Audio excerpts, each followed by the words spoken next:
The opinions and views expressed by individuals during this broadcast are their own and may not be the opinions of this network, their group, or other organization they may be involved with.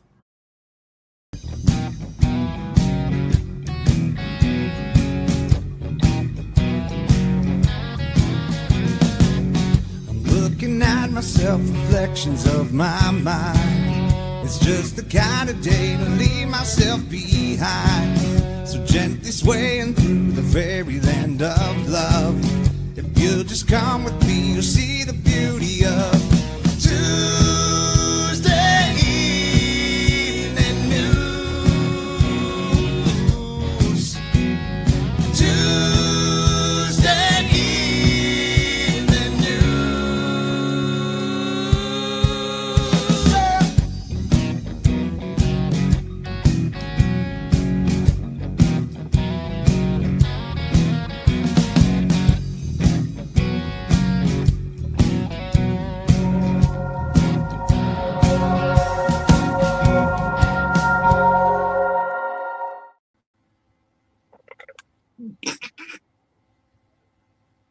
Hello, everyone, and welcome to the Psychedelic Recording.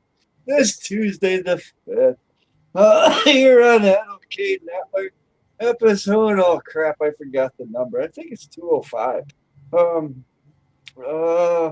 Reported in. Oh wait. Well, the video news, or here on Ep205 Network, the video news podcast focus on psychedelic medicine being reported in mainstream media.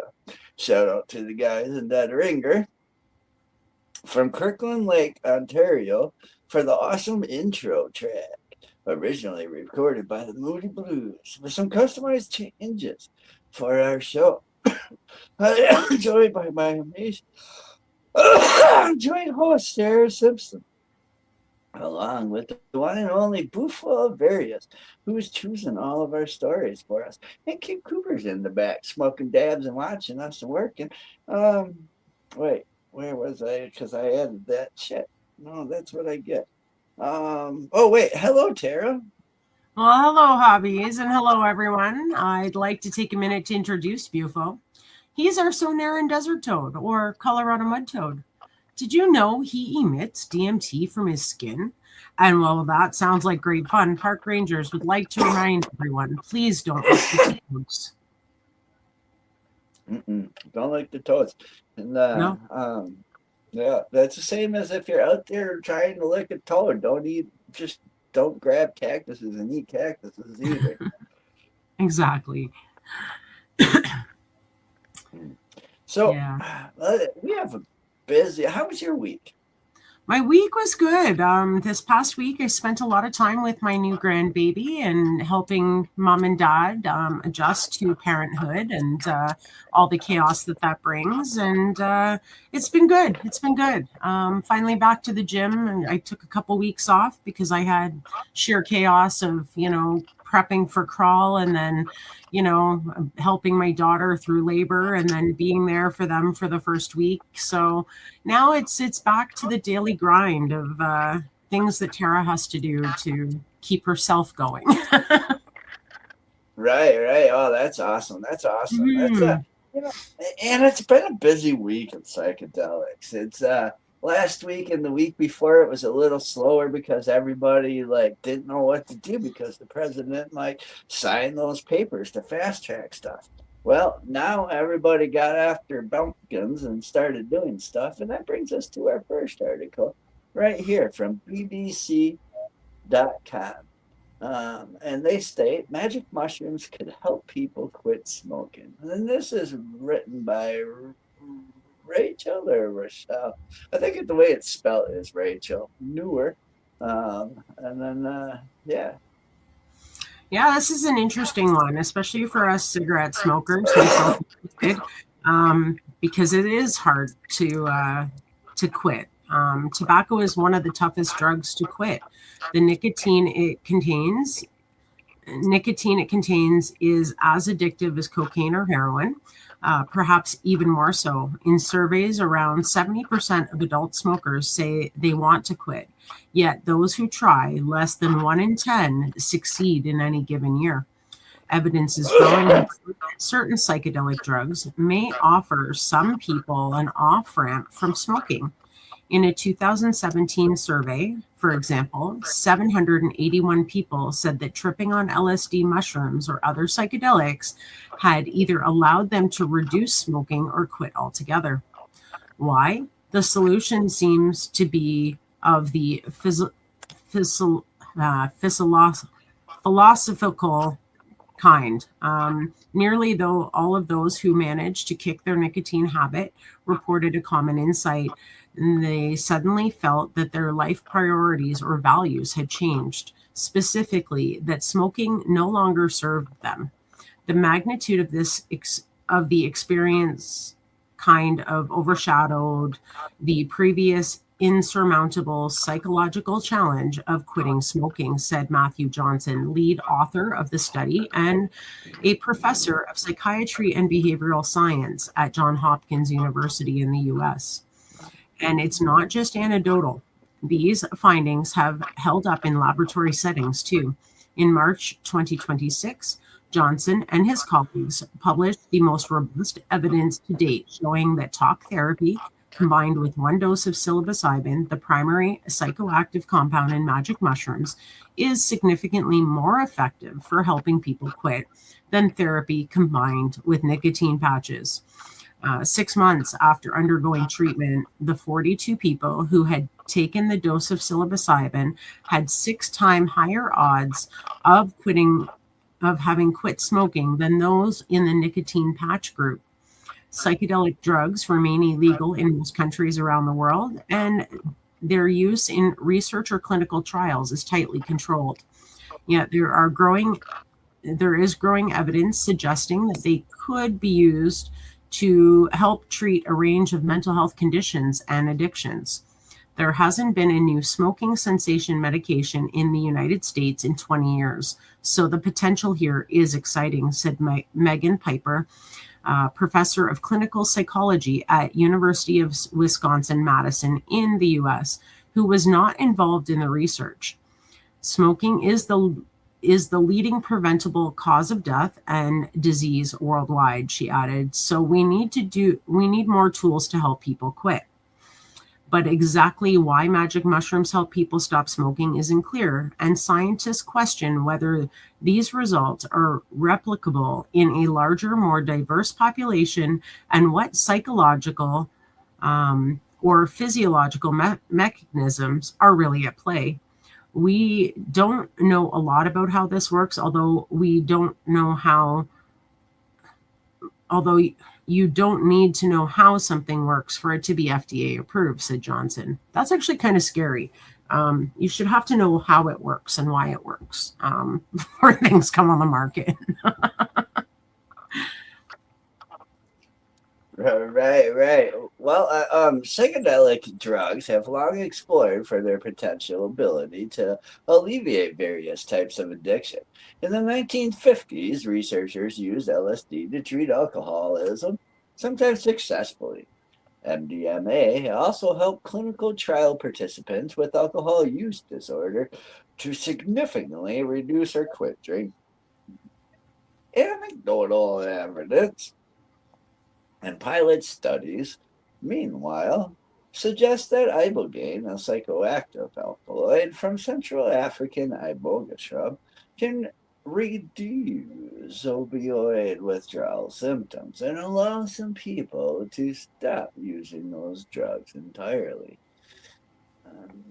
When it comes to reductions in preventable mortality, though, Johnson and his colleagues' work on psilocybin for smoking cessation represents one of the most compelling and potentially impactful lines of inquiry in psychedelic science, says Lynn Marie Morski, the executive director of Psychedelic Medicine Association, who was not involved in the research.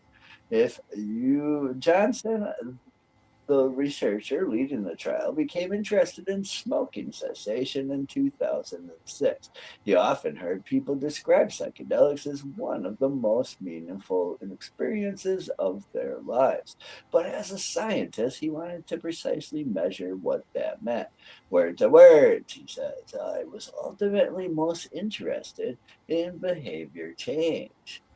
He chose smoking over other types of addictions, in part for practical reasons.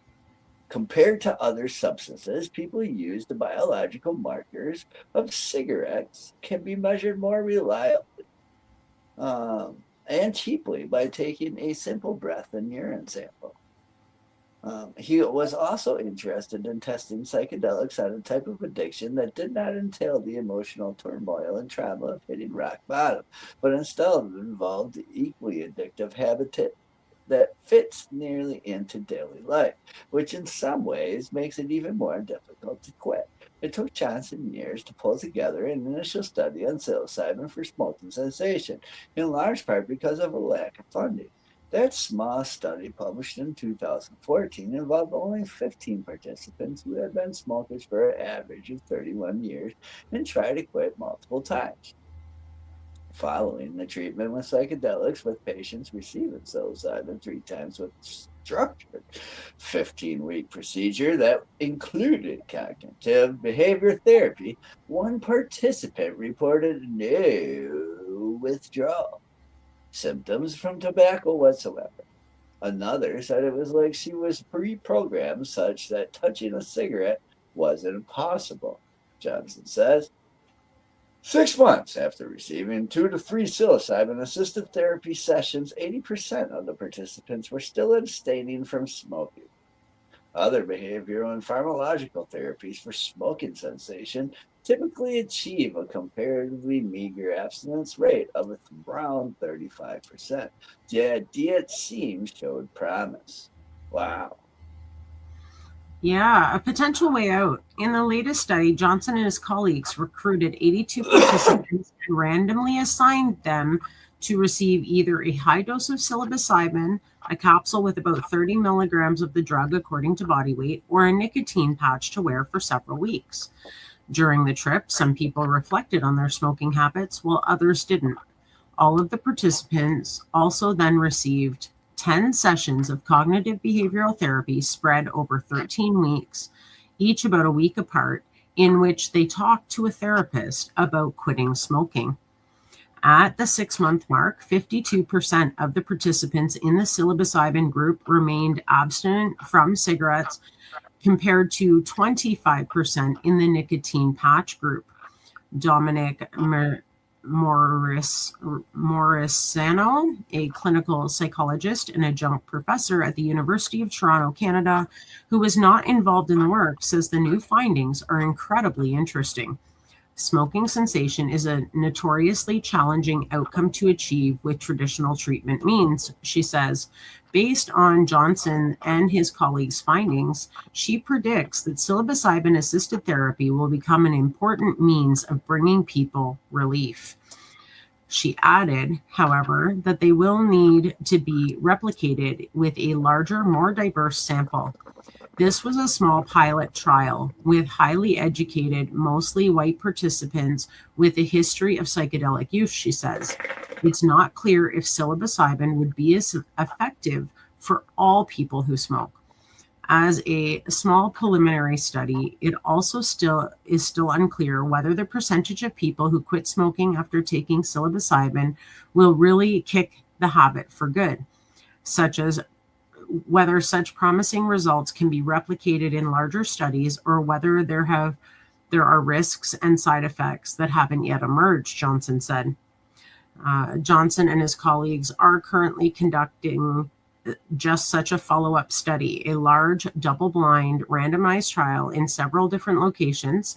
That study was made possible by nearly $4 million in funding from the National Institute of Health of the U.S. and the first U.S. government grant to be awarded in over 50 years to investigate the therapeutic effects of a psychedelic drug. Participants in that study will receive 2 doses of psilocybin, which Johnson suspects will achieve better results for helping people to quit smoking than a single dose given in the most recent experiment. Johnson and his colleagues are also analyzing brain imaging data from the participants to gain insight into patterns that can predict smoking cessation.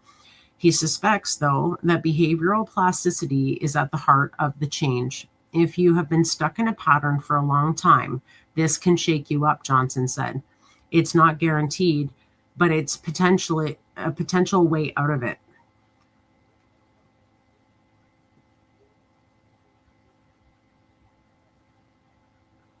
It's not over, and you're muted, Hobbies. There's still more to the. There I am. Why tripping works. Sigurd Doolin, a neuroscientist at University of California, Berkeley, U.S., says that the new findings are consistent with her and her colleagues' 2023 discovery that psychedelics can reopen critical periods in the brain. Neat.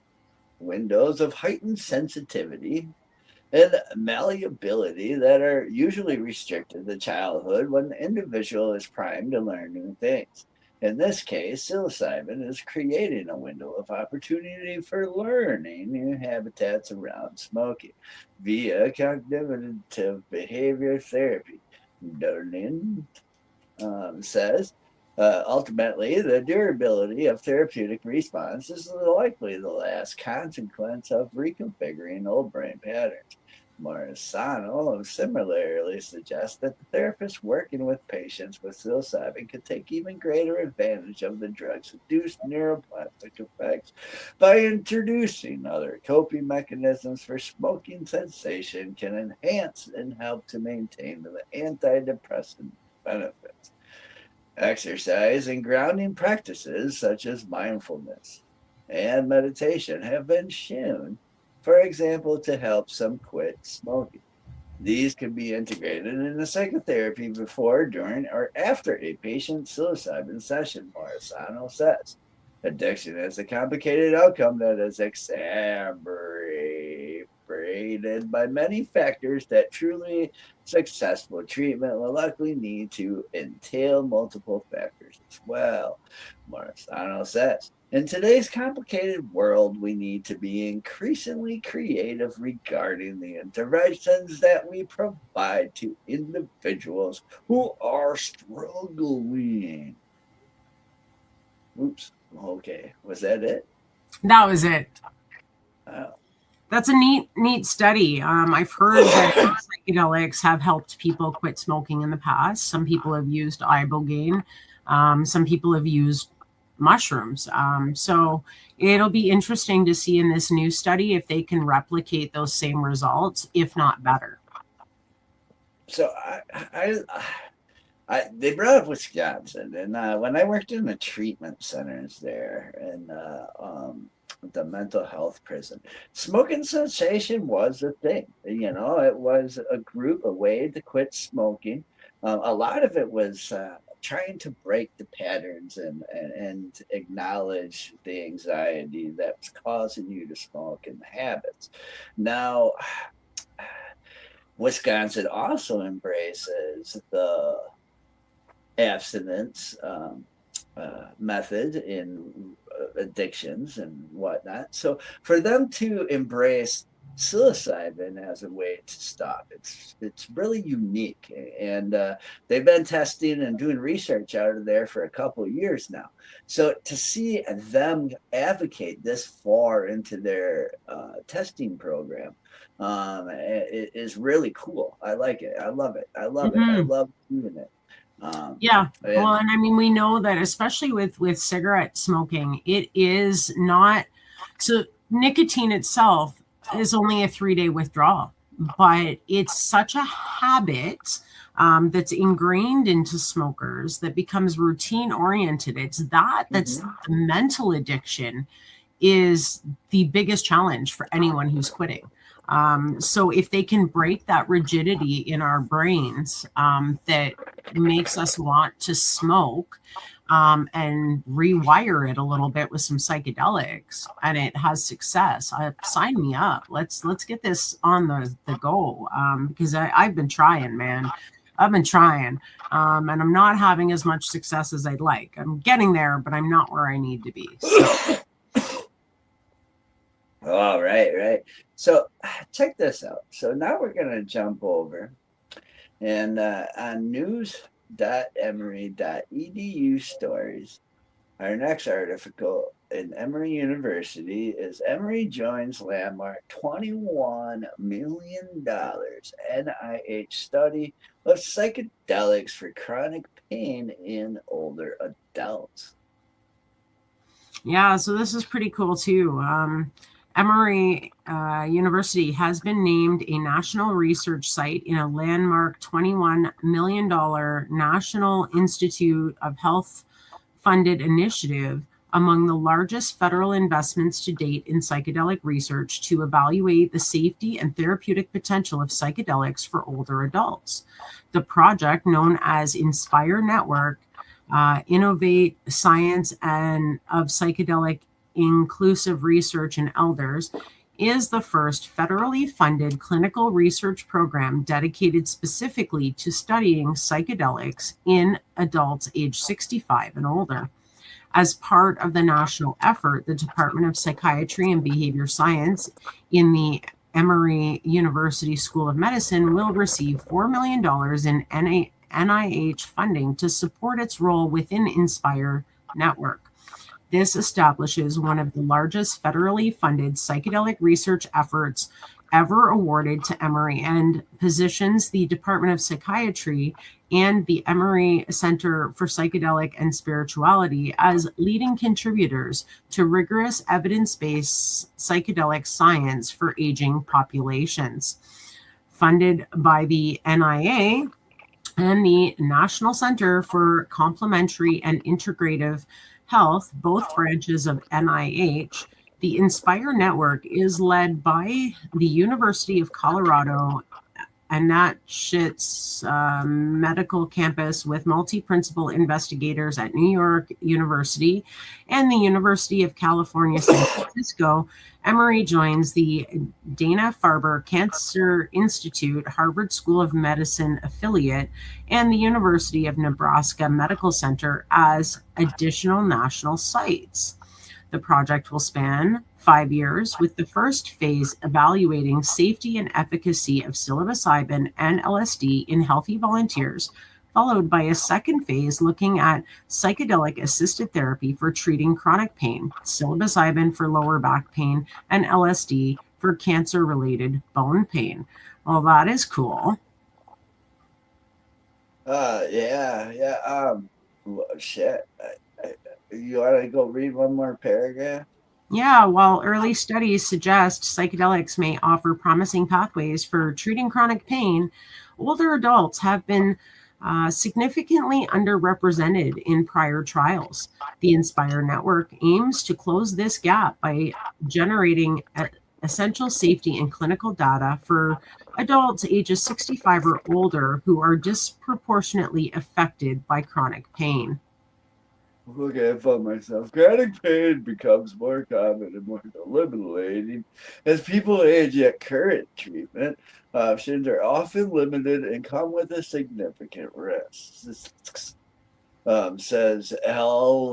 John Zarabi, MD, Director of the Psychedelic Research in the Department of Psychiatry and Behavioral Science, is at Emory University School of Medicine, assistant professor in the Department of Family and Preventive Medicine, and Inspire site principal investigator at Emory. This research offers an important opportunity to evaluate non-opioid alternatives that can transform the way we care for other adults. With this level of NIH support, we are leading new era of rigorous, patient-centered psychedelic science. To address these challenges, Emory researchers will contribute to both phases of the 5-year program. Wow, 5 years. During phase one, which spans years 1 and 2, the network will study physiological and cognitive safety indicators in healthy adults aged 65 to 85 who receive psilocybin or LSD combined with psychological support to enhance memory, meaning, and purpose in later life. Measures will include heart rate, blood pressure, cognition, mobility, balance, and risk for delirium. Alongside these clinical assessment, participants will complete daily voice diaries throughout the trial using Fablet Voice Diary smartphone app created at Emory University for clinical research. Fabla was developed at Emory's App Hatchery, part of Georgia Clinical and Translational Science Alliance, is a coalition of technology leaders creating patient-centered mobile healthcare apps.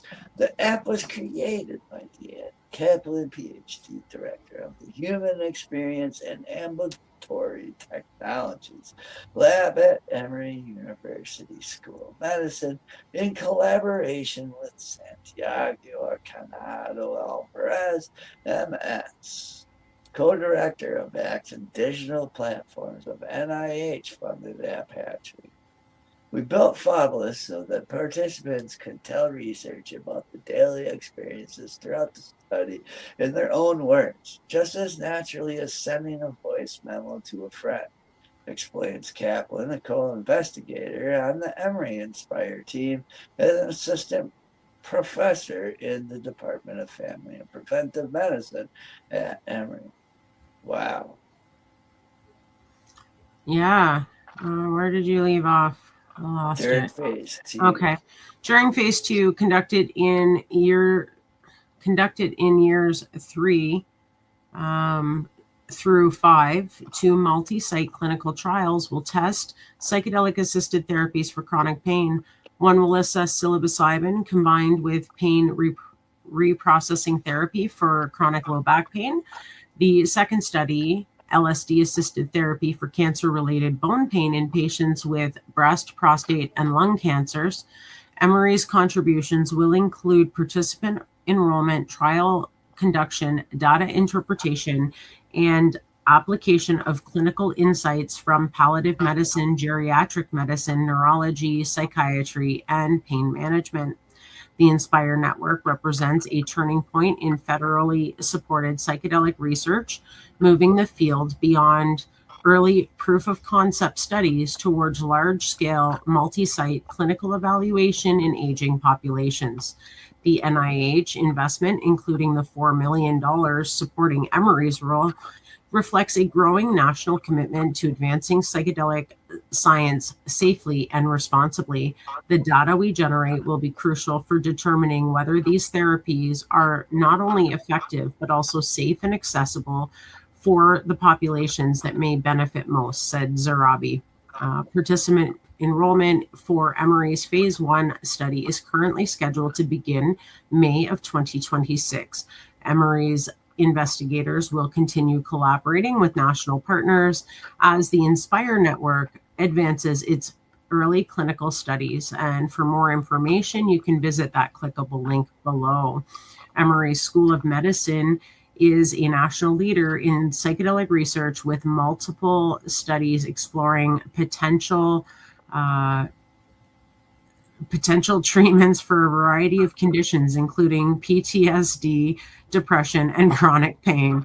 And I'm giggling over here because Kim's in the background of our show right now while we're reading this, and she's self-identified as part of that aging population because, you know, she can. And she said to sign her up. Well, you know, and it's good that they got those studies, you know, and that is the thing, you know. It's like I got a friend, he's in a state where, like, he has a lot of rights, self rights and stuff, natural medicines in Oregon, right above him. So he goes up there for weekends and goes and heals with mushrooms and stuff. It's one of those things that he says, he's at that age where it's like purpose and trying to boost your morale as you're dying, and that's a hard thing to do. And as that being and mentally that battle, and so when he microdoses and takes those mushrooms, he goes through self healing in himself. And so it's cool that they're doing these studies, and it's not just for one thing. It looks like they're trying to cover a whole bunch of different all in one. Yeah, for sure. So I was gonna pop up the third article. Can you start us out for the it's not pulling up, but it's the one right before break. Oh, here it is. It's popping up for me. It's University of Utah. Researchers are studying a psychedelic mushroom that makes users see whimsical little fairies, while Trump listens to Joe Rogan about the therapeutic benefits of psilocybin. Researchers at the university say this hallucinogen is likely something new. Those mushrooms look really interesting. Yeah, they do. Yeah, imagine seeing dozens of energetic little people just inches tall, dressed in brightly colored clothes, jumping and climbing around an otherwise undistorted world, all because you ate an undercooked mushroom. And that's the focus of Colin DeMar's doctoral research at the University of Utah's Dentinger Lab, a mycology lab based in the Natural History Museum of Utah. His exploration represents only one of only two labs worldwide studying the mushroom Lemanoa asiatica, a red-stemmed brown-capped mushroom that can cause fairy-like hallucinations. Very cool. The research is in its early stages, but Demar is hopeful the mushroom's psychedelic properties may have some therapeutic uses. He said lab testing has ruled out psilocybin, a common psychedelic compound found in magic mushrooms, indicating they may soon discover a new hallucinogen. And their exploration comes as psychedelics enter the national spotlight. On April 18th, President Donald Trump signed an executive order to make some psychedelic drugs more available for treating mental health conditions like depression and anxiety. Trump's order also directs $50 million in federal funding to make psychedelics more accessible and orders the Food and Drug Administration to fast track a review of drugs like psilocybin and ibogaine, delicious but with side effects. The mushroom's mystery has placed university researchers at the forefront of exploring a compound Dom Noor said causes visions of whimsical little fairies and elves that are always dressed colorfully. They're always described as being very active, amusing, and playful, like teasing people. Their perception of abundance, dozens or hundreds of little people, he said. The most fascinating thing is that they're in the environment. They're not like some closed eyes hallucinations. They're climbing up chairs and tables. Domner said he tried the mushrooms at a hot pot style restaurant in China where they are commonly sold in markets and found them delicious. In the restaurant, they're put into the boiling soup. Put a timer out on the table and set it to 15 minutes, he said. Don't eat until the timer goes off, or you might start seeing little people, he said.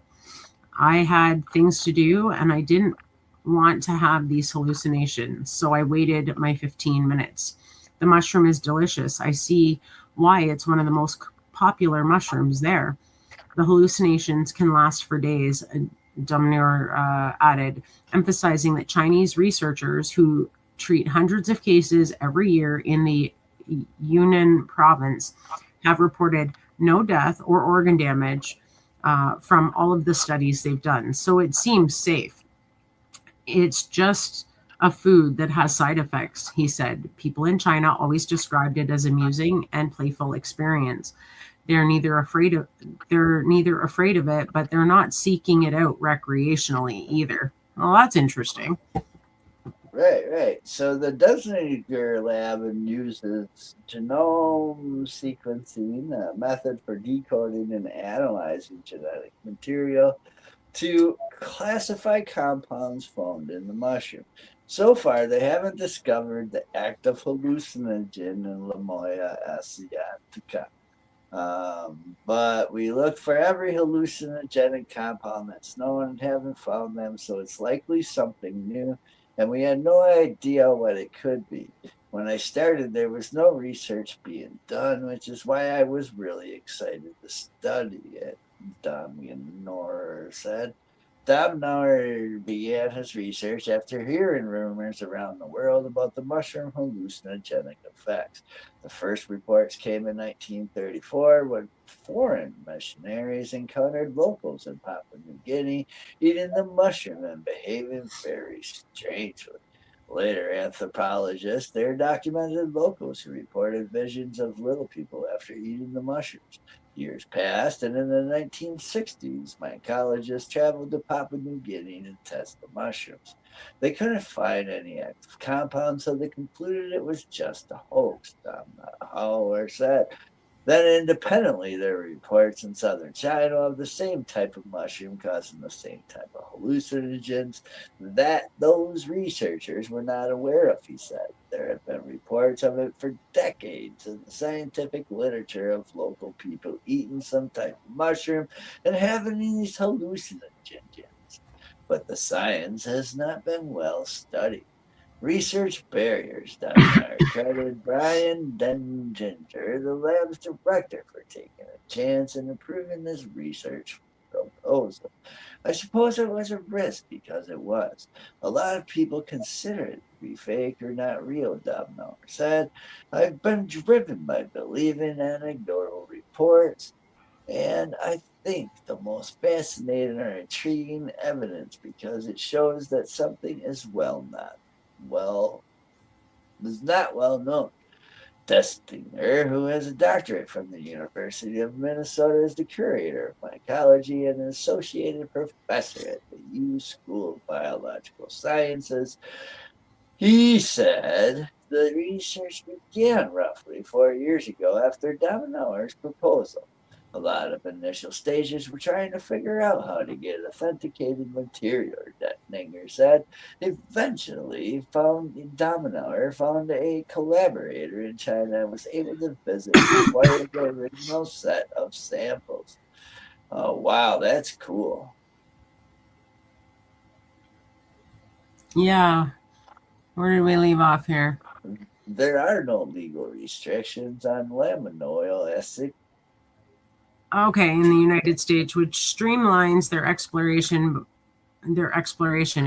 researchers said, according to Denzinger, the biggest barrier to research is funding. The chances of having someone say, oh yeah, we're going to invest in this mysterious thing that we don't know nothing about is really unlikely, Denzinger said. There's not enough money around for science. The science I do anyways. They've also encountered inconsistent lab results, with Demore emphasizing he thinks there's a lot more open questions than answers that we have right now. They're inconsistent in that it just seems to happen randomly. That makes it a real problem when you're trying to figure out what things are, Denzinger said. It's possible that we're completely missing something about the mushroom, or it may be that only certain individuals respond to the mushroom. I guess that's a real possibility. Potential medical applications. Utah has become the first state states to medically legalize various psychedelics, including psilocybin, the active hallucinogen in magic mushrooms, MDMA, also known as Molly, and dimethyltryptamine, also known as DMT, for treating mental health conditions like post-traumatic stress disorder. One of the most exciting parts of this project is discovering a new therapeutic potential, D'Amour said. That remains to be seen if that exists and what that is. Both researchers argued it's too early to determine any potential therapeutic applications for Lamoa acetica, but D'Amour expressed promise for the future of his research. It could open up a whole new class of compounds with unique bioactive function or mechanism that can open up a doorway to new therapeutic potential, whether the actual compound in this mushroom itself does that or just provides the template for that opening, he said. Either way, I think it will answer a lot of unknowns that we currently have. What comes first? Only one other lab in the world is researching this mushroom, Denzinger said, and it's in China. Denzinger said that scarcity aids the U Lab's scientific process. The reduction of competition is good because it allows us to take our time and really explore creatively without the risks of being scooped. He said, this is a situation where we're allowed to explore a curiosity that can reveal fundamentally new things. And if one mushroom can bring dozens of brightly colored, whimsical elves to life, D'Amour said, the real mystery isn't the hallucination, it's the complexity science has yet to discover. Scientists have only described 5% of fungal species on this planet. There's a lot unknown, but with that 5% that we know, we already have these existing discoveries, D'Amour said. This highlights just how much not only medicinal potential, but scientific discovery awaits in nature, and the importance of conversing and sustaining the natural forests as well as the cultures that have this knowledge. Wow. That's very cool. It is. And, again, Utah shocks the fuck out of me where they're at in psychedelic medicines, like doing the studying. So that's neat. Mm-hmm. I gotta look for my lines here.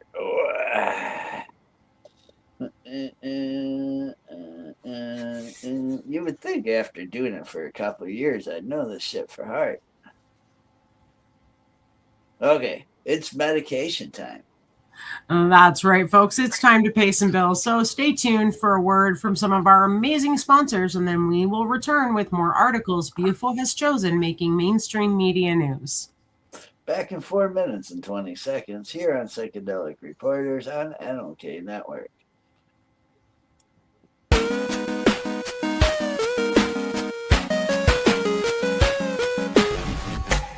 Hey, hi, my name is John Mark, aka Sublimator Warrior, and I would like to welcome you to Smoke Signal in Tyendinaga. One dab make your whole dome drip sweat. One dab make the homies all dip set. Smoke Signals, Tyendinaga. Smoke Signals, Tyendinaga. Smoke Signals, Tyendinaga. Ooey, ooey, gooey, that's a sticky dab. Might just have to put this one on Instagram. Smoke Signals, Tyendinaga. Hold it in, feel it in your wrist. Smoke Signals, Tyendinaga. Check us out in Tyendinaga. 55 Highway 49 in Tyendinaga. It's on the res, and we're open from 10 a.m. to 8 p.m. 7 days a week.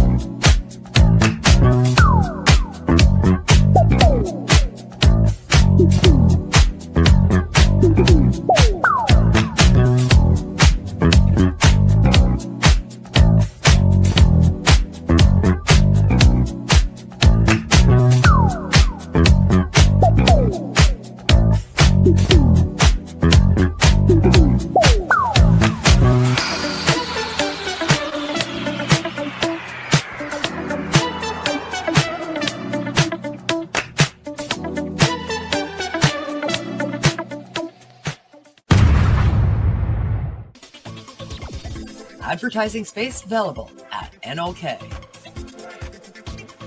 Contact us for a rate sheet at knocknetwork.com.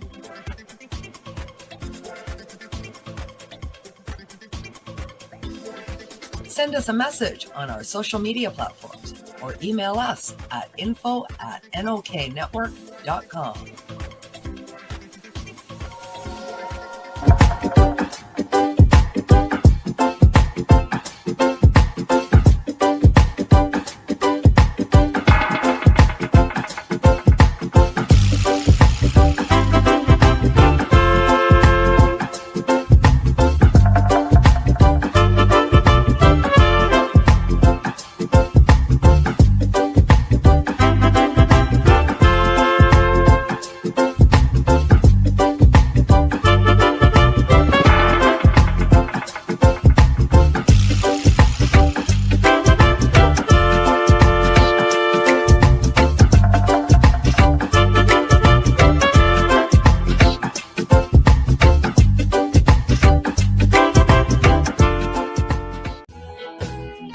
Dirty Dave, award-winning cultivator for over 4 decades.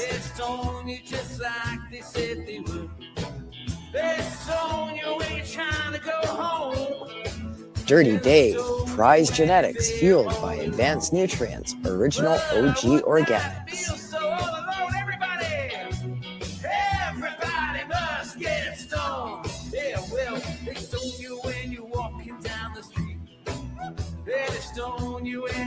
Dirty Dave, award-winning products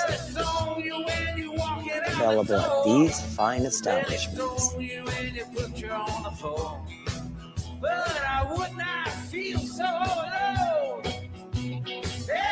Ask your shop to carry Dirty Dave. Contact us at dirtiesdoggies@gmail.com. Now we get back to the show.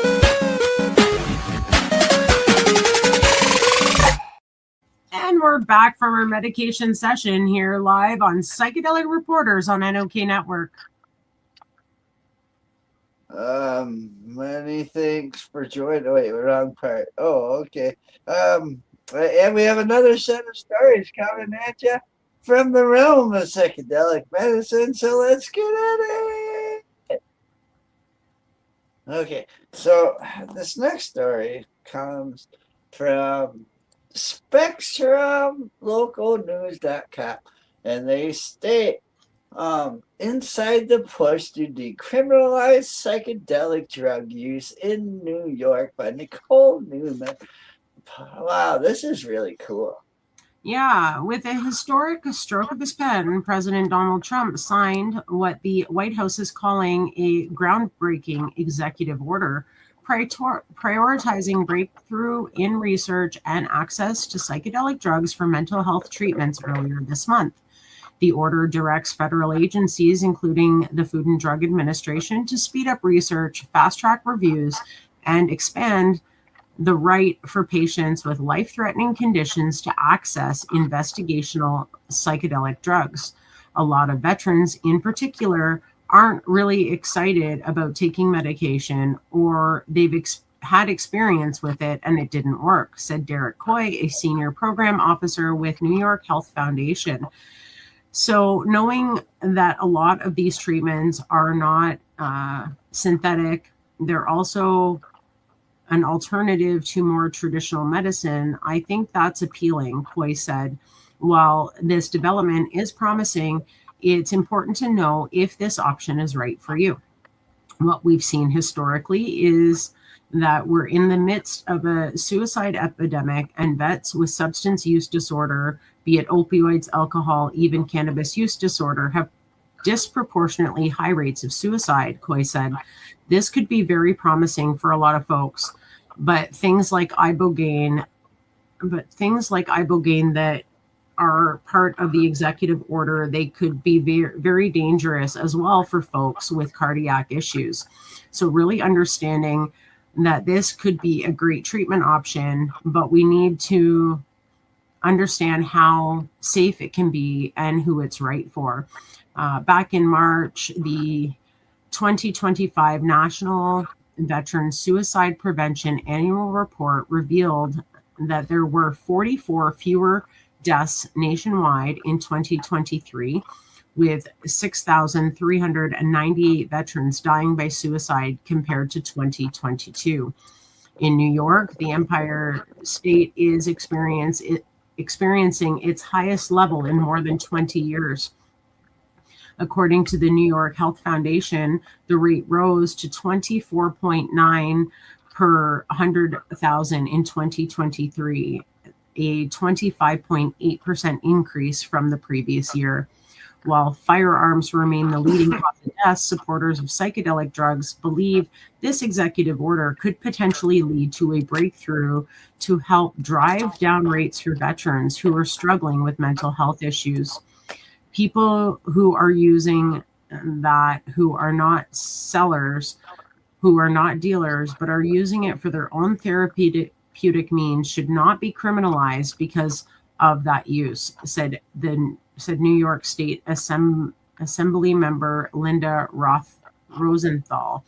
Rosenthal is currently sponsoring a proposal in her chamber that she says calls for the decriminalization of adult use and possessing psychedelics, and grant certain protections for lawful use.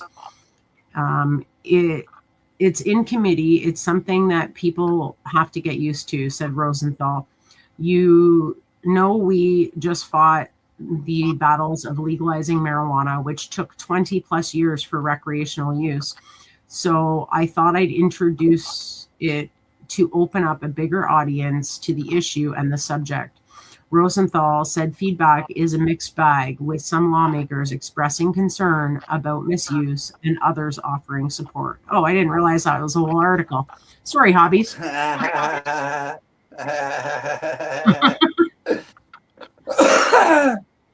the Connecticut, wow, that was really good. That Spectrum article. New York, I got friends in New York that will benefit. That's pretty awesome. Mm-hmm. So that jumps us over to Connecticut. So on ConnecticutInsider.com, the Connecticut broadens psychedelic drug therapy access as Trump move boosts momentum. Mm-hmm. Except I can't get it to come up on my phone. Oh, okay. Well, I'll start us out. And so in Hartford, Connecticut legislators looking to expand the use of psychedelic-assisted therapy said they were encouraged by President Donald Trump's recent move to accelerate access to medical research and treatments based on psychedelic drugs for patients with serious mental illnesses. The state Senate unanimously passed legislation to open a pilot treatment program involving MDMA psilocybin to qualifying patients age 18 and older 10 days before Trump signed an executive order directing his administration to speed up reviews of certain psychedelic drugs. Program participants are currently limited to Connecticut veterans, retired first responders, and direct healthcare workers.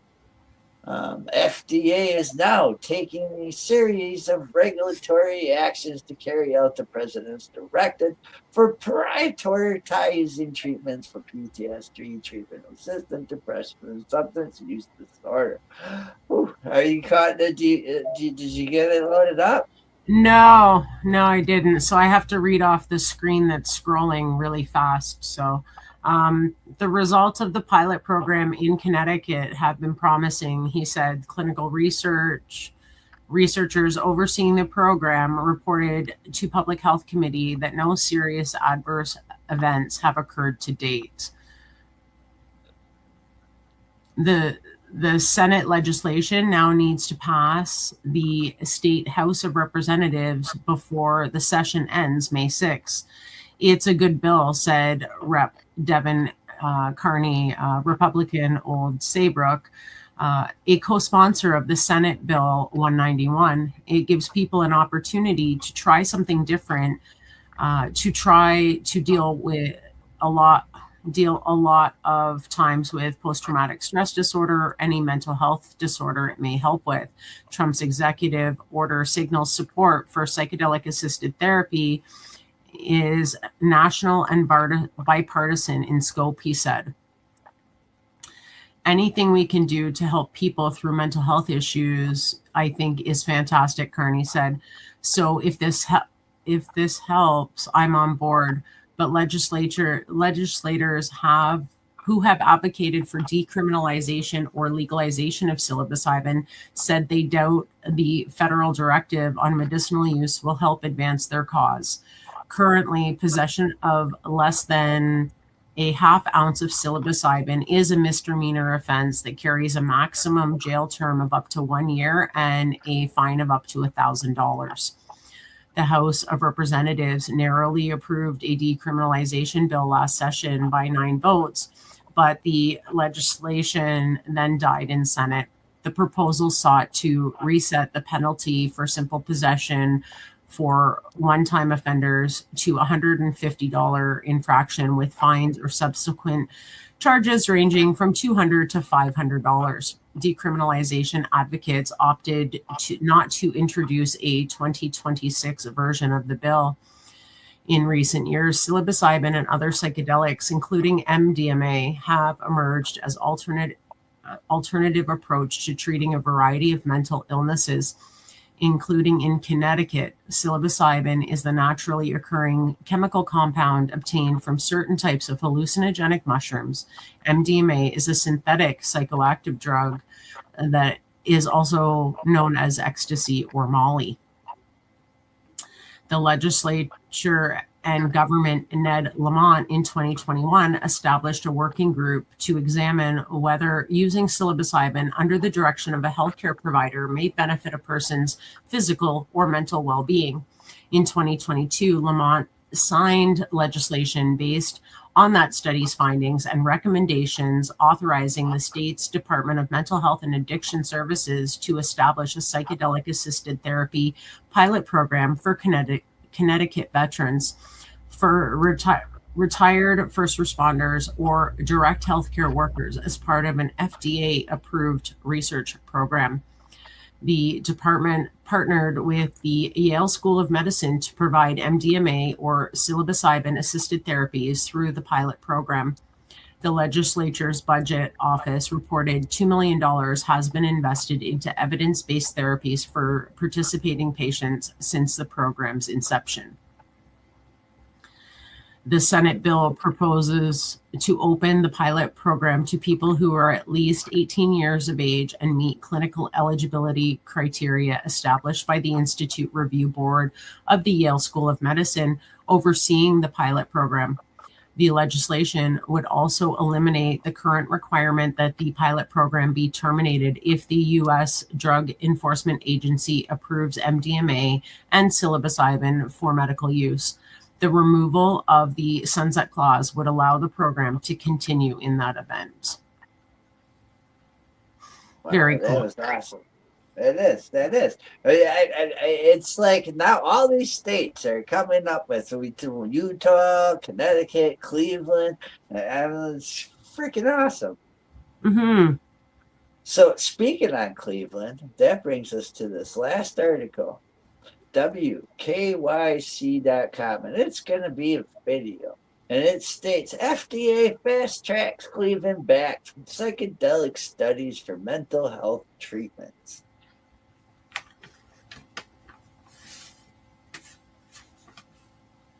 And the author is WKYC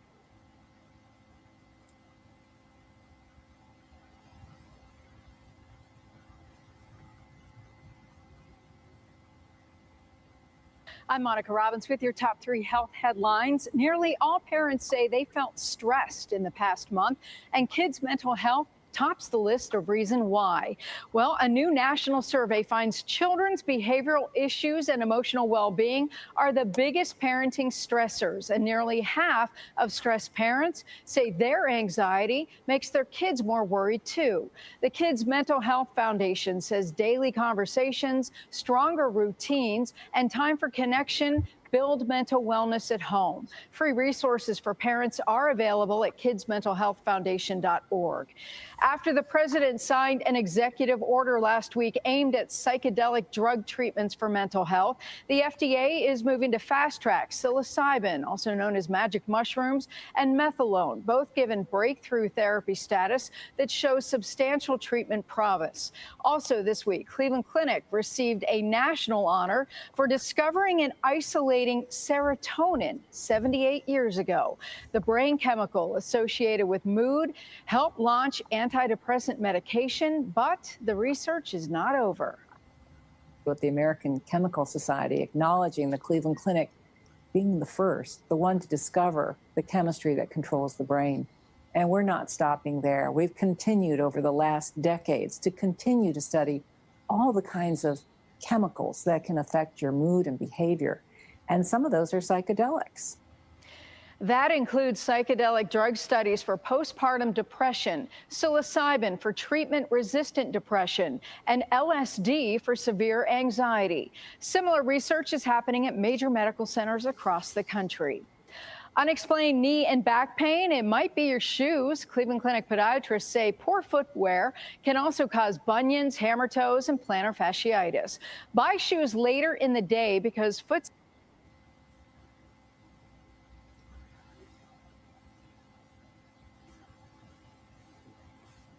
What a good article. What a good article. And so an MRI studying brains. That's pretty cool. Yeah. I mean, they're looking at mushrooms as being a postpartum depression treatment. That's kind of cool. Because we know that lots of women suffer from that. So if they can take a little bit of mushrooms and it helps them through that little hump, that's kind of neat research. Right. So guess what? Well, I'd like to thank you for joining us here on Psychedelic Reporters on NOK Network and for tuning in to our video podcast on NOK Network's Rumble and YouTube pages as well as social media sites. That's right, folks. We hope you enjoyed your update today of mainstream media coverage of psychedelic news and advancements from around the globe. Oh, shit. Hold on. My lines went away. Many thanks. Many thanks to Kim Cooper, who's like in the back working and shit. Okay, wait. Here's my... Wait. Many thanks. Oh, yeah. Okay. Many thanks to our sponsors and to my joint host, Tara Simpson, and to you. Oh, you, Buffalo Various, and to Buffalo Various for choosing the stories, and to you, our listeners, for, oh man, it keeps sliding off of the chairs. To you, our listeners, for joining in each week on Psychedelic Tuesday. Let's hear for Dead Ringer again from Kirkland Lake on our way out. Woo!